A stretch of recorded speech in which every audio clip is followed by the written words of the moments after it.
Pourquoi est-ce qu'il trace un cercle avant de jouer? À la pétanque, il y a des règles très strictes.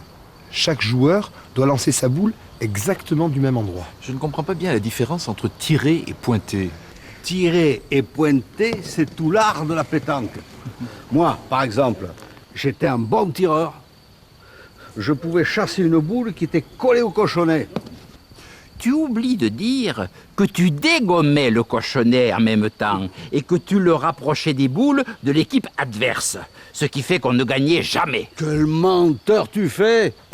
Une fois, on a été jusqu'en demi-finale. Mais oui, c'est la fois où tu as été malade et où Maurice t'a remplacé. Je vous laisse à vos souvenirs. Il faut que je retourne à la cuisine. Oui, moi on m'attend au café.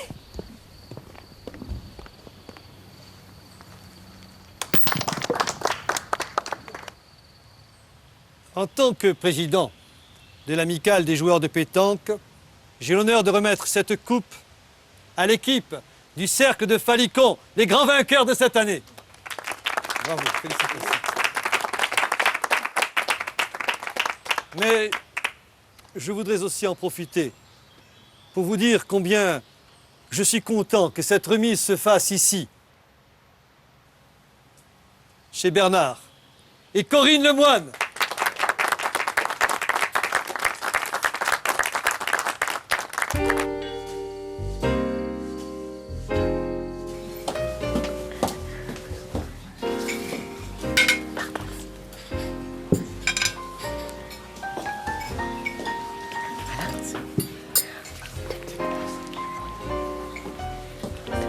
Ah oui, le pain.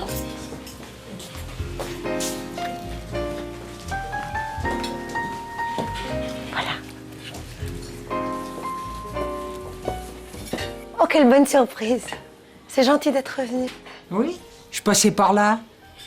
Et vous avez beaucoup de monde aujourd'hui. Ah oui, je sais. Vous ne supportez pas le monde. Vos nerfs, Ça va plutôt mieux. j'en suis ravie. Il n'y a plus de place. Ah, vous voyez? Elle est faite pour vous. Asseyez-vous. Mais vous savez, aujourd'hui, mon mari a fait un menu unique. Il n'aura pas le temps de vous préparer quelque chose de spécial. Qu'est-ce qu'il y a dans le menu? Des tomates au basilic, de l'agneau de Sisteron aux herbes avec du gratin de légumes, un plateau de fromage et de la mousse de fruits rouges. Ça a l'air très bien. Oui, mais enfin pour votre estomac. Mon estomac va beaucoup mieux. Bon, eh bien, je vais m'occuper de vous.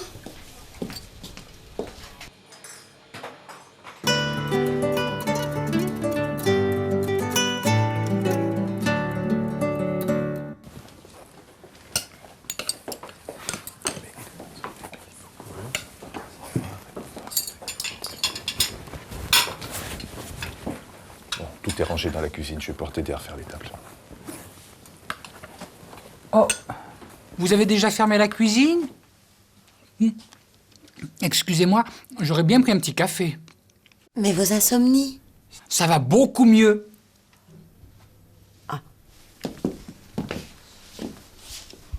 Excusez-moi, mais votre guérison, ça a l'air miraculeux. Qu'est-ce que vous avez fait? C'était à cause de mon travail.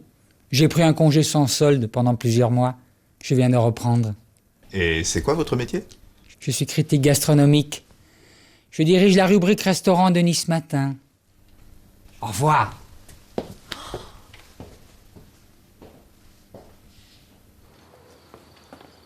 Écoutez ça. Non mais... Écoutez ça. Plus qu'un restaurant, plus qu'un simple café, le Bellevue est un endroit aussi chaleureux que gastronomique.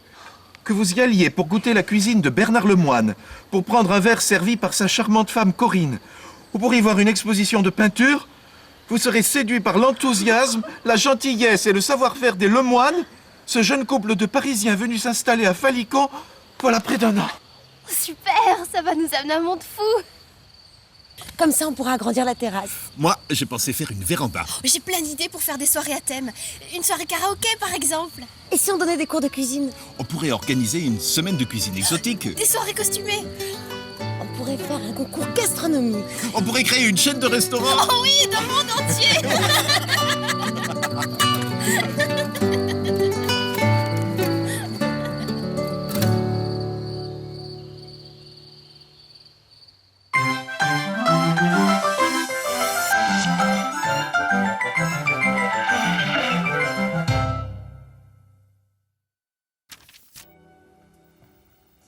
Bonjour. Aujourd'hui, vous n'allez pas apprendre de nouvelles choses, mais nous allons revoir ensemble l'emploi des articles. Et d'abord, l'article indéfini. Il désigne une chose parmi d'autres semblables. J'étais un bon tireur. Ce qui veut dire, je faisais partie de la catégorie des bons tireurs. J'étais un bon tireur parmi d'autres.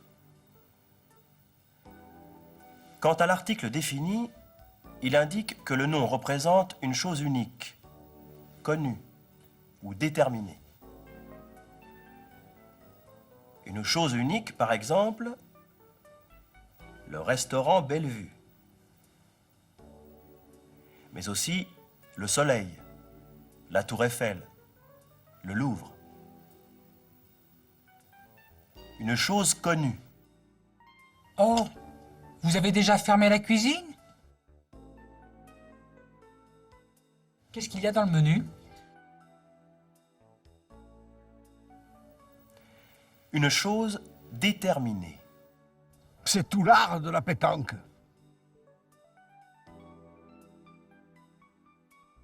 C'est la fois où tu as été malade. L'article partitif, lui, désigne une partie d'un tout. Des tomates au basilic, de l'agneau de Sisteron aux herbes avec du gratin de légumes,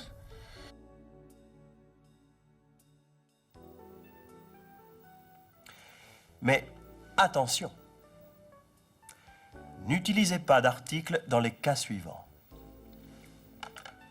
Premièrement, après des expressions de quantité. Et vous avez beaucoup de monde aujourd'hui.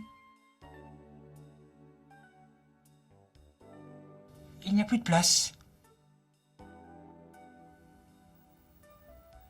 Deuxièmement, pas d'article après certaines prépositions.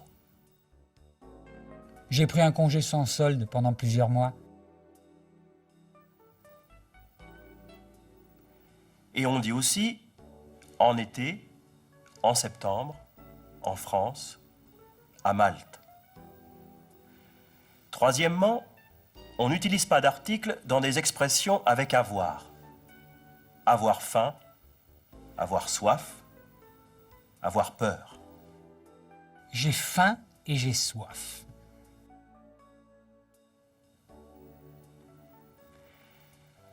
Révisez l'emploi des articles avec soin, sans hâte.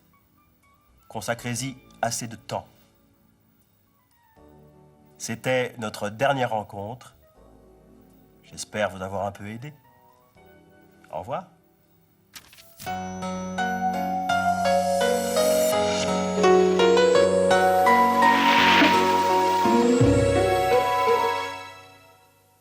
Quelle bonne surprise! C'est gentil d'être revenu.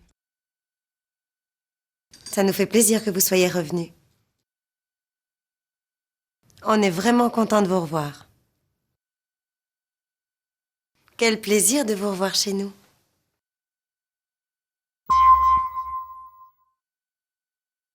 Mais vos insomnies? Ça va beaucoup mieux. Alors, c'est fini vos insomnies? Oui, je suis guéri. Vos insomnies? Vous n'y pensez plus? Non, c'est oublié. Vous dormez mieux maintenant? Oui, ce n'est plus qu'un mauvais souvenir.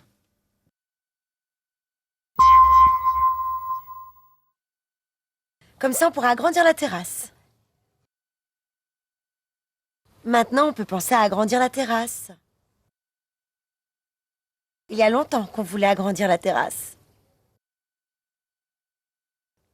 Enfin, on va pouvoir agrandir la terrasse.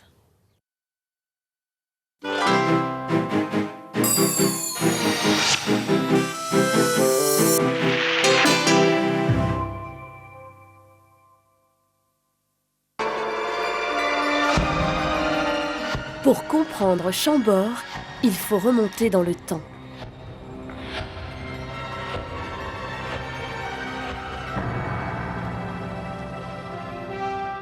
Au XVIe siècle, les rois voyageaient beaucoup.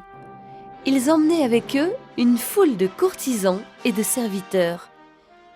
Aucune demeure des nobles de province n'était assez spacieuse ni assez riche pour les accueillir. Ils aimaient particulièrement la douceur des bords de la Loire. En 1515, le roi François Ier est vainqueur à la bataille de Marignan. Il ne rêve alors que de puissance et de gloire.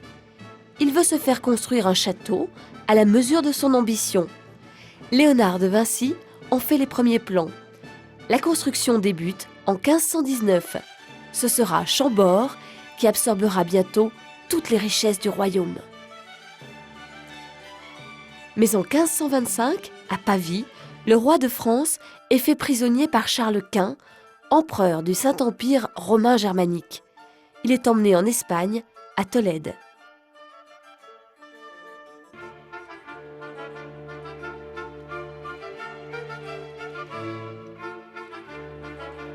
Quelques mois plus tard, au retour du roi, la construction peut reprendre. L'aile nord est édifiée en un temps record.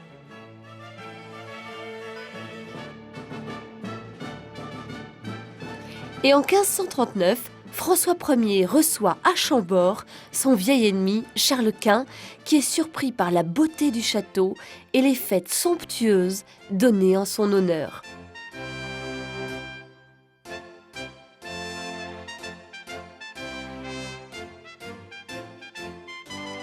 François Ier meurt en 1547 et le château ne sera terminé qu'au siècle suivant.